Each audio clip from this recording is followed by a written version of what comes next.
Kobros nomor 3. Bertunggal kita menang, bertunggal kita menang. Bertunggal kita menang, bertunggal kita menang. Bertunggal pasti menang. Kobros nomor 3. Saudaraku, se-Bengkulu Selatan dimanapun Anda berada, PSU pemilihan suara ulang di Bengkulu Selatan untuk mendapatkan bupati tahun 2025 2030 sudah selesai tadi dan dimenangkan oleh Rifai Tajudin Yepri Sudianto melawan dua kandidat lainnya. Nah, selisihnya bro 6,5%, fatal dan gawat. Mas saya kan telak bro. Nah, masih bersama Bang Aten Ketua Tim SES sebagai wakil kru 03. Menurut Bang Aten gimana ini bro? Ada fenomena baru ini tentang pilkada. Ya selama ini mindset masyarakat itu namanya pilkada itu kan seorang jagoan ini harus punya logistik banyak, uang banyak, kantong tebal gitu. Hari ini bagaimana menurut Bang Aten? Bisa dijelaskan ke masyarakat apa yang terjadi? Ya hari ini terpatahkan. Yang orang mengatakan kalau mau memenangkan perlihatan kompetisi pilkada itu adalah komandonya panglimanya uang, hari ini terbantahkan. Terpatahkan. Selesai sudah. Artinya hari ini terpatahkan bahwasanya uang tidak bisa memenangkan pilkada Bengkulu Selatan. Tidak 100% maksudnya. Tidak 100%. Artinya begini. Artinya yang saya bilang bahwasanya ada sentuhan kasih sayang, sentuhan emosional, ada juga sentuh hope, ada harapan gitu loh. Itu yang lebih dominan karena apapun juga pemilih itu kan manusia.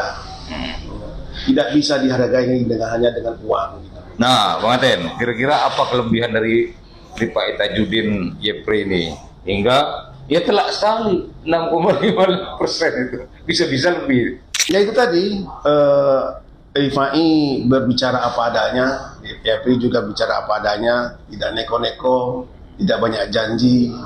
Apa yang dikeluarkan adalah bukan lip service ya kan, yang dikeluarkan apa yang ada dalam diri mereka, tidak ada janji-janji yang terlampau surga dan janji surga. Jadi mungkin itu salah satu yang menarik buat pemilih ya kan, di samping elektabilitas, di samping juga performa ya kan, di samping juga mungkin mereka menganggap bahwasannya yang bisa memimpin, yang mempunyai jiwa pemimpin itu opinion leader itu ada di diri mereka. Itu satu. Mungkin juga karena Rifai Tajudin ini salah satunya dia sebagai kandidat yang laki-laki, yang lainnya perempuan semua. Iya, salah satu itu. Yang artinya kan kita kemarin bahas ya, salah satu artinya dia yang paling ganteng lah dia. Ya kan, itu mungkin itu salah satu hokinya di situ. Di situ ya. Tapi yang jelas di samping itu kita juga buat kita kemarin itu walaupun lelah, kita ini 9 bulan ini bekerja ya, walaupun lelah kan kita evaluasi lagi, kita hitung kembali di mana kita kalah kemarin gitu, di mana kita naikkan, di mana kita menang kemarin, apa yang kita lakukan, apa yang harus kita lakukan kepada masyarakat gitu. Artinya kemarin kan kita kalah telak di segi game dengan air nipis gitu. Mana yang harus kita lepas, mana yang tidak gitu kan. Nah, yang ini tadi kira-kira kantong-kantong suara dari mana yang benar-benar telak itu? Yang kita telak, kita kalah di tidak terlalu tinggi. Cuma tiga kalau dia segini itu kita hanya kalah kalah 350 suara. Udah itu kita kalah di Pinomasat. Ini memang daerah Agus Rin kan, Suryatati dan Agus Rin kan. Kita kalah di Kecamatan Mana dan Air Nipis. Artinya kemarin kita kalah telak, terutama di segini dengan NDPS itu kita benahi. Kita benahi mana kantong-kantong kita yang memang kantong kita juga naikkan, kita upkan supaya dia naik seperti di Bunga Mas naik dari yang kemarin kan. Sudah itu Ulu Mana juga naik, Kota Mana yang tadinya itu naik gitu loh, dan yang terakhir yang naik itu adalah Pinoraya. Jadi itu yang kita kerjakan. Nah, Bang Aten, kan atas kemenangan Rifai Tajudin ini yang notabene kata orang-orang modalnya kurang, sangat kurang, logistik kurang. Nah, maksud saya kira-kira masyarakat mana itu yang benar-benar telah memilih Pak Tajudin ini? Ini kan masyarakat mungkin yang punya irisan saudara atau kedekatan emosional.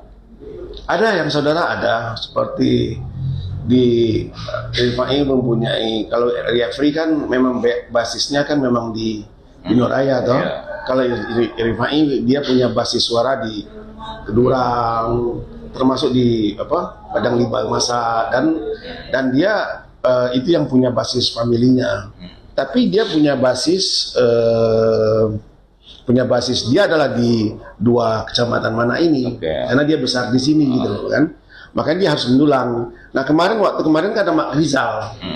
Mak Rizal itu mengambil irisan di 2 kecamatan, Kota Mana dan Pasar Mana. Setelah Mak Rizal sekarang dia sendiri, Mak Rizal kurang ngotot. Nah dia akhirnya suara Kota Mana dan Pasar Mana signifikan naik lagi. Itu Mak Rizal juga secara tidak langsung memberikan spirit kepada Pak Tajudin. Ya juga saya nggak tahu itu. Tapi yang jelas itu ya, yang jelas buat saya yang perlu kita catat hari ini, yang menggembirakan hari ini adalah ada suatu pendidikan, ada suatu pengetahuan yang kita terima bahwasannya yang mindset kita selama ini atau mitos kita selama ini hanya dengan uang bisa memenangkan ternyata tidak. Bukan semacam indikator masyarakat kita sudah mulai cerdas. Ya, sudah cerdas. Saya keliling ke Seginim, saya total tuh ke Seginim, ke RNPS, karena di situ udah kita kalah kan. Saya door to door ngobrol sama mereka. Ya mereka juga, walaupun mereka butuh uangnya, tapi mereka juga butuh pemimpin yang menurut mereka bisa membawa gerbong ini ke jalan yang benar. Oke Bang Ten, saya pikir nggak usah panjang lebar. Apa yang perlu disampaikan ke masyarakat tentang fenomena kemenangan Pak Tajudin ini, dan apalagi yang perlu disampaikan kepada para politisi mungkin. Selama ini kan politisi kan punya mindset yang beda dengan kejadian ini tadi. Ya makanya sekarang ini kita katakan pengetahuan ini pengetahuan atau pendidikan ini bahwasanya mindset itu berubah. Nah buat politisi yang akan datang, mari gunakanlah kedekatan emosional dan masyarakat. Dan saya terus terang aja, kedekatan emosional yang kita bangun itu adalah kekuatan tim juga, bukan kekuatan saya. Saya hanya aransemen. Kalau bikin lagu, saya itu hanya aransemen. Kekuatannya itu ada dari tim saya. Misalnya di Kedurang ada Yasma, ada Destriana, di Seginim ada Yohanes, ada Parudin, di RNP saya punya Philip dan Wadimin, di Ulumana saya punya Suberto, Haji Dendi, kan sudah itu ada satu lagi adik kita. Itu maksudnya saudara Betunggal itu? Ya, artinya saudara Betunggal. Dan di mana ada kekuatan, ada Dayat, ada Sarul Nizam, ya banyak sekali gitu loh. Jadi memang tim ini, artinya saya mempunyai tim yang benar-benar kalau kita sekarang pintar gitu, hebat gitu. Tim yang hebat, saya hanya meramunya aja, mendirijennya aja, mengaturnya aja. Saya juga punya wakil ketua, ada Samsul Ermanto yang juga punya banyak pengalaman. Saya punya Sekjen Yurnidi yang juga punya pengalaman di kesekretaриsan. Saya juga punya Tony, ada Dang Pendi, ada juga Jun Baktue. Jadi memang ini kalau kita main bola atau kita lagu, memang tiap lini itu memang mempunyai kekuatan yang hebat. Jadi saya bekerjanya lebih ringan. Karena di tempat ini di orang-orang yang hebat seperti saya gitu. Bukan saya yang hebat bukan saya, mereka yang hebat. Tapi setidaknya mengarahkan memanajerial kan. Saya manajerialnya aja, hanya konduktornya aja. Tapi karena ini semuanya pemainnya hebat kan. Pekerjaan itu ringan sekali. Ada satu lagi, ada dibantu oleh Cik Tungkup gitu loh, ada Cik Piar dan lain-lain sebagainya, banyak sekali tim yang begitu enak gitu kerjanya, kekeluargaan. Jadi happy aja pokoknya. Yang jelas selisih suara. Dan satu lagi saya didukung oleh keluarga Rifai yang benar-benar membackup kita gitu. Artinya mereka, ada Wayanti, ada Ujang Badari, ada Gusti, ada Ita, ada Ena, ada Jimmy, ada Dokter Sanata. Mereka itu menganggap kita keluarga, itu yang paling enak. Jadi bekerja itu memang sangat enak. Antara keluarga dengan tim itu klop gitu. Hubungan emosional luar biasa. Misalnya tengah malam Gusti bisa masakin kita mie, masakin kita lauk dengan masakan yang enak. Luar biasa. Itu yang nggak kita temukan. Tapi tidak dimanjakan dengan enggak. Tapi memang tidak dimanjakan fasilitas karena kita kan pas-pasan. Pas-pasan. Tapi dari segi hubungan kekeluargaan, mereka memang welcome, menganggap kita sebagai keluarga. Jadi kita bekerja itu enak, happy. Oke, itu saja Bang Atet. Oke, saudaraku. Semoga PSU ini tadi memberikan edukasi kepada kita bahwa seorang kandidat itu tidak serta-merta bisa dipilih oleh masyarakat hanya dengan kekuatan uang terus. Sudah kita patahkan itu sudah untuk selanjutnya. Dan kepada masyarakat saya juga banyak terima kasih karena pernah saya memberikan sebuah statement di postingan saya bahwa jangan jual harga diri dengan harga 100-200 ribu.